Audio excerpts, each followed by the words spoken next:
What's going on, everybody? Welcome to another episode of Pretty Lies and Alibis. I'm Gigi Fruit Loop. What you know? I know today is my diversary. Yeah, what, like Uh, 25 years? 25 years I've been diabetic today. So Holy moly. Well, I would say happy anniversary, I but know, that's right? it's not really something you celebrate. Yeah, you Uh, celebrate with a piece of cake. Yeah, right. Yeah, that would be yeah. very typical. Hmm. Well, I think you've done a great job all these years. I've Ooh, seen the highs and the lows and the in betweens of it all. yeah, And yeah, and the other thing too is you're great when people are newly diagnosed, how you take them in and really just take time to explain so many things that doctors don't have time to tell you. So I've seen you yeah, do that with many people, and here's to health and keeping that sugar down. yeah. Doctors don't know a lot. Like the first thing they told me, don't eat white stuff, but you can Oh eat yeah. wheat. But that's not only it; it's a ton of other things. So Yeah, well, yeah, darn. And happy yeah, anniversary. yeah, yeah, I don't know. I feel like we were just here. We're doing an early one today because I've got to take my Grammy to her doctor's appointment and then she needs to go grocery shopping. I got a bunch of stuff to do. yeah. So we thought we would get this one out quick. Quick shout out to our sponsor, Two Cool T-shirt quilts. If you look behind me, if you're on YouTube, you can see one example of her amazing work.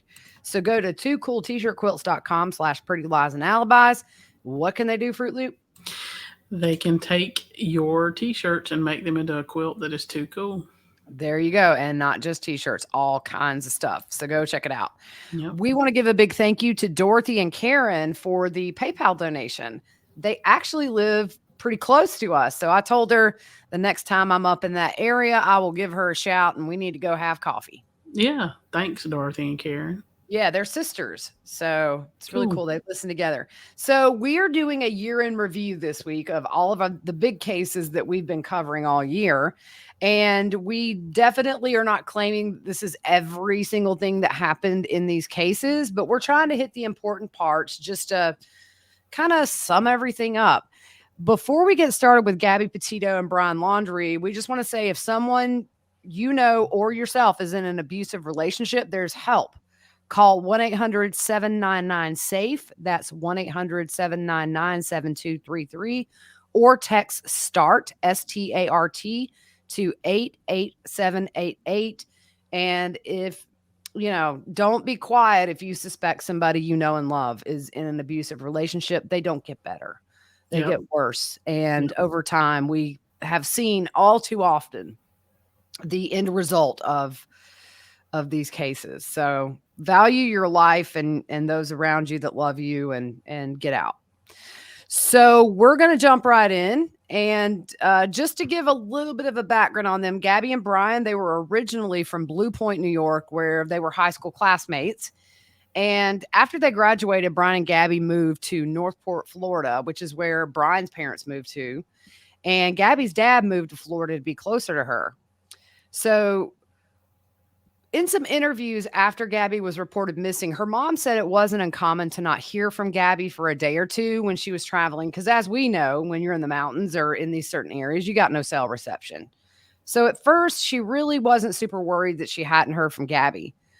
Now, we found that Gabby and Brian had a YouTube channel that they had started together called Nomadic Static. And they had one video on there. It was from their part of their camper van trip. The videos were taken in Santa Monica and Utah.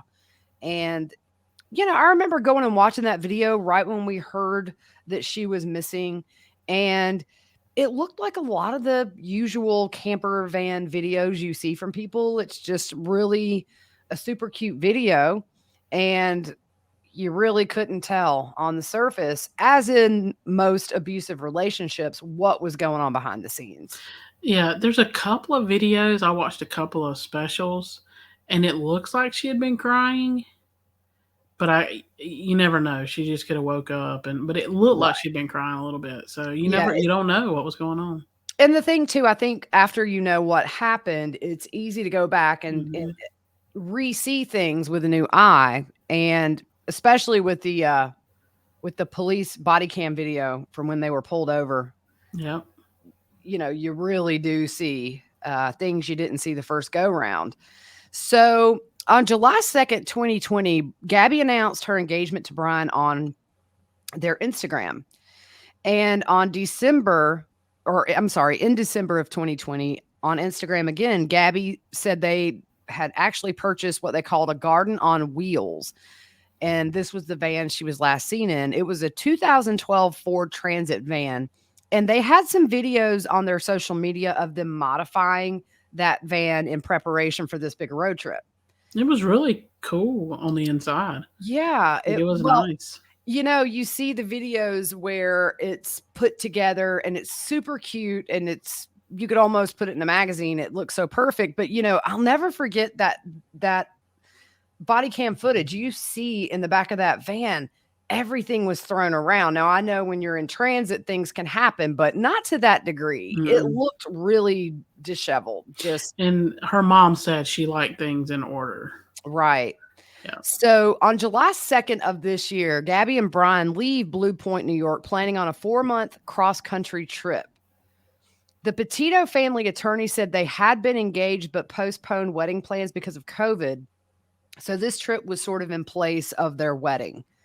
And their social media account showed they traveled from Florida to Kansas, Colorado, Utah, and also some national parks. So from July 4th to August 11th, we have from Gabby's Instagram kind of a rough idea of where they went. On July 4th, they were in Monument Rock, Kansas. And you pick up from here, Fruit Loop. July 8th, they were in Colorado Springs, Colorado. July 10th, they were in Grand Sand Dunes National Park and Preserve, Colorado. July 16th, they were in Zion Park, Utah. July 21st, Bryce Canyon National Park in Utah. July 26th, Mystic Hot Springs in Utah. These places are all amazing. July 29th, Canyonlands National Park, Utah. August 12th, Arches National Park, Utah. Yeah. And then August 12th is when they had the altercation in Moab City, Utah. And you remember was at the restaurant, right? Yeah, that was right. Yep. So we eventually see the body cam video. And originally they called Gabby the aggressor and put Brian up for a night in a hotel. That whole thing was just crazy. It's very painful to go back and rewatch it, knowing what we know. Yeah. Because there's also, if you remember, you had that second caller who saw Brian smacking Gabby. That was not relayed to the police before they pulled them over. So had they gotten that second report, maybe they would have realized that Gabby was not the aggressor. Yeah. The other thing with that is you have a young female by herself that, like, she stays alone by herself that night. Mm-hmm. Like, that's scary. It is scary. And we kind of thought that Gabby was afraid to be alone. If you remember, they put Brian up in the hotel because there's that whole video after they're finished on the roadside talking to the two of them where Brian is in the car with the officer. And I mean, it makes me so sick to watch now where they're just kind of going back and forth. Yeah, my wife has anxiety and, they're just sort of putting all the blame on Gabby. Yeah. Yep. So August 17th through the 23rd, Brian flies home alone to Florida. The family attorney, Bertolino, says the trip was to obtain some items and empty and close their storage unit in order to save money as they were looking to extend their road trip. The attorney said that they both paid for the flight since they shared expenses. Sorry about that typo. I saw your brain working. No, I'm like, theory? What? So August 24th, Gabby and Brian were seen leaving a hotel in Salt Lake City, Utah. Jumping back to that money issue, we now know what he had like 20 grand in his account. That's what they say. Yeah. So August 24th, Gabby and Brian were seen leaving a hotel in Salt Lake City, Utah. August 25th is the last Instagram post by Gabby in front of the butterfly mural in Ogden, Utah. Uh, August 27th, they had the fight at the restaurant at the Mary Piglet in Wyoming. Gabby left the restaurant crying and Brian was rude to the staff. A witness said Brian was very visibly angry. And that's what we were just discussing. Um, the same day as when YouTubers spot the van in Spread Creek, dispersed campground. The same day, Gabby's mom gets a text from Gabby, "Can you help Stan?" I just keep getting his voicemails and calls. Stan was her grandfather's name, but she never calls him that. And then Nicole was concerned something was wrong. And since all this, I actually learned from my daughter, who's 16, that Stan can also be a distress cue of send the authorities now. I guess we'll never know. Yeah. But it kind of maybe fits with Yeah. the argument. And then, these YouTubers, I think they saw the van later that evening. It was kind of around 6 or 7, I believe. Yeah. So you kind of see the progression of the argument at the restaurant. She sends, "Can you help Stan?" And then the YouTubers see this van. It's all very, and I rewatched that video just this morning, just to go back and look. So eerie to see that van.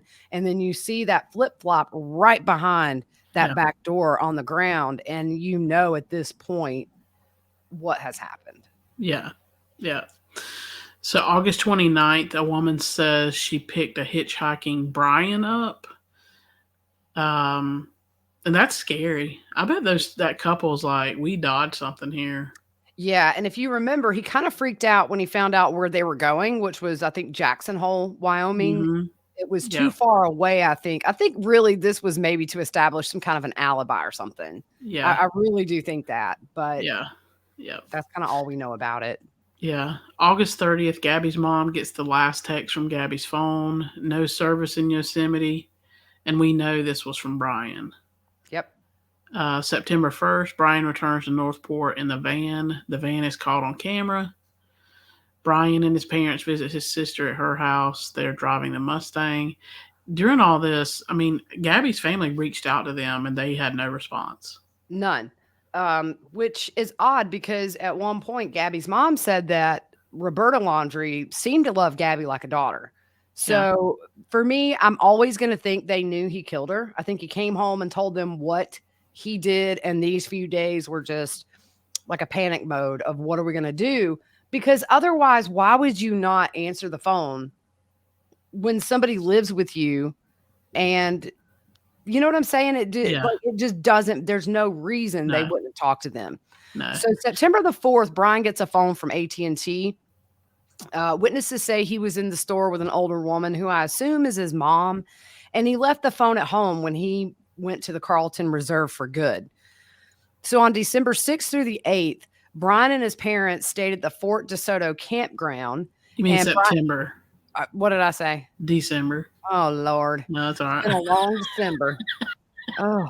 So September 6th through the 8th, they stay at the campground. If you remember, there was a big uproar about all this because this kind of came out.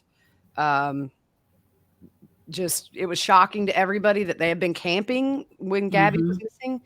So September 11th, Brian's sister Cassie said she stopped by the campground for a few hours on September the 6th with her sons. And she didn't know Gabby was missing until Gabby's parents reported her missing, which wasn't until September the 11th. That was when the missing person report was filed.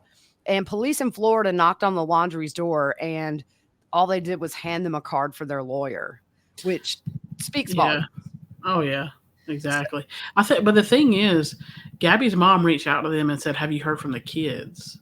Right. At the original, she didn't say, "Have you heard from Gabby?" She said, "Have you heard from the kids?" Right. And no response. Yeah. So Gabby's dad said he never saw any red flags in their relationship. They took the van and processed it for evidence. So on September 13th, Brian's lawyer says this is the day he last spoke to Brian on the phone. If you remember, he admitted he had talked to Brian since the missing person report had been filed. September the 13th is also the last day that Brian is seen by his parents. He told them he was going to the Carlton Reserve to go hike or camp. If you remember, they originally said they saw him on the 14th. We find out it's the 13th, and then we're all thinking he's had an extra day to get where he's going. I Yep. really am still surprised they found him dead. I, Yeah. I just did not think that would be the case. I thought Mm-mm. we would find him in a month or two hiding somewhere. Yep. So December 15th, Brian was named a person of interest in Gabby's disappearance. And Northport police said that Brian was hindering the investigation. So the Laundrie family attorney released the following statement about Brian not talking to police. And he said, many people are wondering why Mr. Laundrie would not make a statement or speak with law enforcement in the face of Miss Petito's absence. In my experience, intimate partners are often the first person law enforcement focuses their attention on in cases like this. And the warning that any statement made will be used against you is true, regardless of whether my client had anything to do with Miss Petito's disappearance. As such, on the advice of counsel, Mr. Laundrie is not speaking on the matter. I've been informed that the Northport, Florida police have named Brian Laundrie as a person of interest in this matter. This formality has not really changed the circumstances of Mr. Laundrie being the focus and attention of law enforcement, and Mr. Laundrie will continue to remain silent on the advice of counsel. This Bull. guy, oh, Bull. oh man, I tell you, he really needs a course on how to give a little bit better public statements. Yeah. What the world? Like, Everyone was a train wreck. So, um, there was another statement issued. So, what did it say? This is an extremely difficult time for both the Petito family and the Laundrie family. I understand that a search has been organized for Miss Petito in or near Grand Teton National Park in Wyoming. On behalf of the Laundrie family, it is our hope that the search for Miss Petito is successful and that Miss Petito is reunited with her family. On the advice of counsel, the Laundrie family is remaining in the background at this juncture and will have no further comment. It's ridiculous. It is ridiculous. I mean, yeah, there no words really. No. So Gabby's family quickly issued their own statement, taking a shot at Brian's family. The Schmidt and Petito family are going through the worst moments of their lives. Their beautiful 22-year-old daughter is missing, and the one person that can help find Gabby refuses to help. Brian Laundrie was traveling with Gabby in the Grand Teton, Yellowstone area. They were traveling together in Gabby's 2012 Ford Transit van. That is where we believe Gabby was last seen. Brian is refusing to tell Gabby's family where he last saw her. Brian is also refusing to explain why he left Gabby all alone and drove her van to Florida. These are critical questions that require immediate answers. The Smith Petito family begged the Laundrie family to not remain in the background, that was in quotes, but to help find who Brian referred to as the love of his life.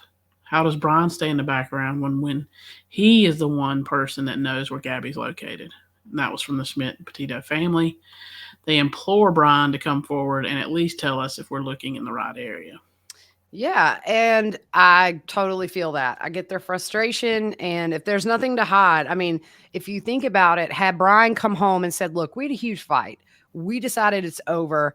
She didn't want to come home. I left her there. She was alive and well." Then why would the Say Laundrie it. not tell the Yeah. Petito family just that? Hey, they broke up. He left her. Yeah. They got an So argument. Da da da da da. Yep. yeah, if you remember, Gabby's stepdad traveled to Wyoming to help with the search. Then on September 16th, Northport police had a press conference with Gabby's dad. He asked for her safe return and also asked the Laundries to stop hindering the investigation. The Petito Schmidt lawyer read a letter to Brian's parents asking for their son to speak to them about Gabby. And September 16th and the 17th, Brian's sister goes on Good Morning America. And she said, obviously, me and my family want Gabby to be found safe. She's like a sister, and my children love her. All I want is for her to come home safe and be found, and this just to be a big misunderstanding.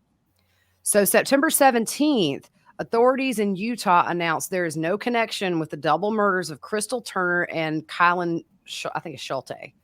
And they were the married couple that were found dead. Although I never really suspected this was connected. Their bodies, that seemed very sexual in nature, the way they were found, it just didn't really fit kind of what at Mhm. that time we thought if she was dead likely happened. So September 17th, Brian's parents say that he's gone and the police go there. This is the first time they had spoken to authorities since Gabby was known to be missing, by the way. So when their Yep. baby boy comes up, I don't want to say missing, when he disappears, that's when they call the police. At this point, the crowds were starting to form in front of their house with Ooh. bullhorns, putting all the pressure on them to talk to authorities. Oh, yeah. Yep. So at the same time, the FBI was searching in Grand Teton National Park in Wyoming. So September the 19th, that's when the video from the YouTubers Red, White, and Bethune, they upload the video of Gabby's van parked on the side of the road inside that Spread Creek dispersed camping, which is a very rough area. There's a few camp spots, but I think it's very basic. It's kind of, there's nothing there. Yeah. Some spots. There was no doubt this was the van. You could see the flip-flop like we talked about, and also, if you remember, you could see Brian's hat, which was very distinctive. It had a big brim and kind of a higher top, Yep. and that same day, September the 19th, Gabby's body is found in Grand Teton, and her body was found at about like a 5-minute walk away from where that van was seen on the video that day. Yeah. So September, I really a shout out to those that were looking and recorded that and turned it in, Yeah, because and there's no they were telling how long. right, they were editing the video. I think it was back in August or Mhm. no, I'm sorry. When was it that anyways, they were editing their video. These people are they seem so amazing. They lost a son. And so every year they do this road trip in his memory. And they do a lot of stuff for charity, and they just were up editing this video and boom. You see it. Can you imagine when you see Yeah. that man for the first time and you're like, "Oh my goodness, I've Oh, caught wait. this." Yeah. So September 20th, the Laundrie's home was searched. They were escorted to a van outside. They took the Mustang from the driveway. The search warrant suggested they were looking for Brian's computer. Uh, You know, I have 2 different dates for when her body was found. I'm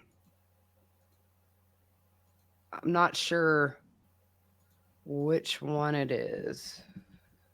I'll keep going, and you Yeah. can stop me when I. Yes, thank you. So September 23rd, arrest warrant is issued for Brian. It was for unauthorized use of Gabby's credit cards with a PIN code, and the value was listed as $1,000 or more. And that's very irritating now that we know he had all that money. Okay, so I know now, I'm sorry, what I got mixed up, her body was found on the 19th. On the 21st, they confirmed that it was Yeah. Gabby. Okay. Got it. So we heard the new 911 call where a witness saw Brian slapping Gabby. And remember, that's what we talked about, that wasn't relayed to the police uh, at that point in time. And it's hard, police it's a split second reaction. If you have that information, it probably turns totally a different way. Yeah, it would have maybe this could have gone much differently if Mhm. they knew he was the aggressor. Maybe somebody would have encouraged her to call family, Yeah. leave. You just, I mean, hindsight's 2020, but there were so many drop balls in that Yeah. body cam footage, and Yeah. If you think about it, her parents would have been on a plane to pick her up in 5 seconds. oh yeah, for sure. Yeah. Um, so then we get Dog the Bounty Hunter shows up to the Laundrie house and knocks on the door. And of course, nobody comes to the door. September 25th, a $30,000 reward is put out for Brian's arrest.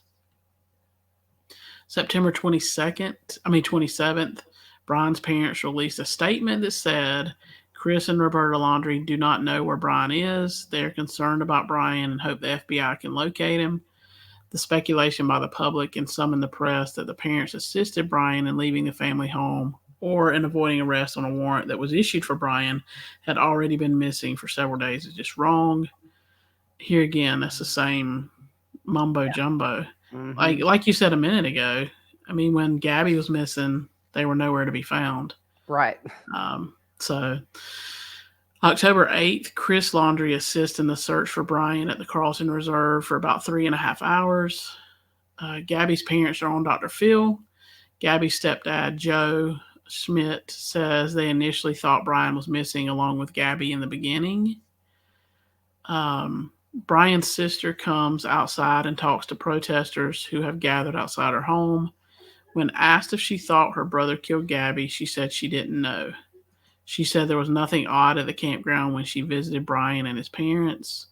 She said they ate dinner and had s'mores by the campfire. She didn't get a feeling of a grand goodbye. Yeah, and she said it was typical of Gabby and Brian to have these arguments where they would take a little time away from each other. But she said she personally never saw any signs of domestic violence. And she also said that Brian was a mediocre survivalist. Because you remember at the time, we're all thinking it's rainy. There's all kinds of wildlife in that reserve. And I mean, rightfully so. A lot of people that were professionals in doing this stuff said there's no way he's alive in that swamp for this long. Yeah. So she says, Cassie also says she's not speaking to her parents at this point, and she's encouraged them to come clean if they knew anything.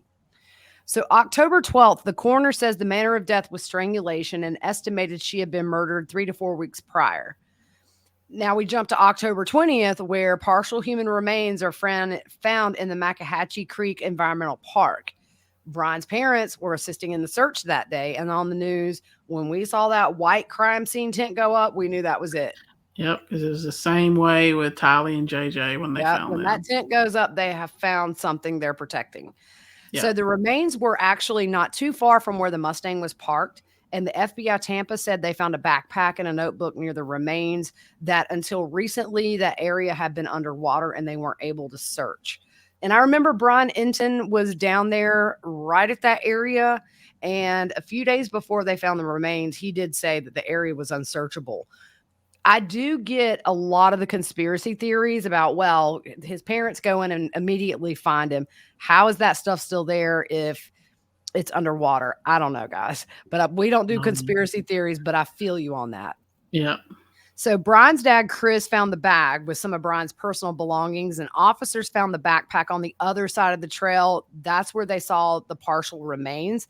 So the Laundries were then told they had found human remains, and they were asked to leave the reserve.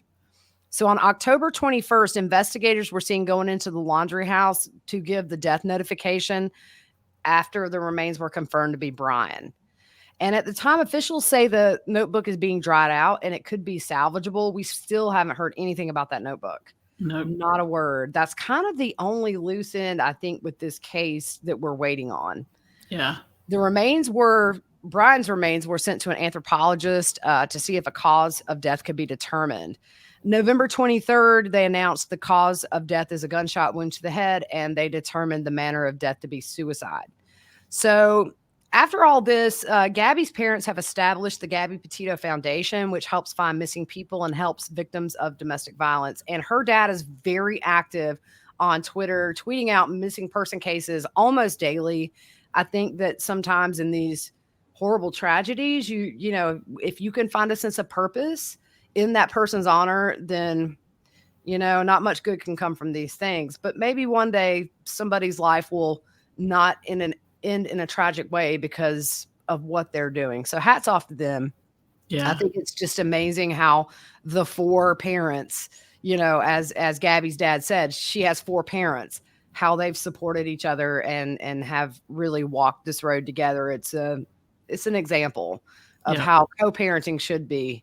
And it's unfortunate because it seems like Gabby was surrounded by so much love with her family, but unfortunately not with Brian. And here we are. So we're still keeping an eye on this. You never know what could come out. I mean, sometimes these things, you get little bits here and there. I think the last big thing, though, is the notebook to see if there was any explanation as to what happened, or if he admitted it, or did he just draw stupid stuff while he was sitting in the woods? Who knows? Yep. All right, guys, we will be back tomorrow with another review. I don't know what we're doing tomorrow. Do you know? It's Gannon Stalk. Okay, so we're gonna. Oh boy, I got a lot of research to do on that. There's been a lot of things happening. We're gonna go to Crazy Town. So, Yep. anyways, we will be back tomorrow with that, and hope you guys have a good rest of your day.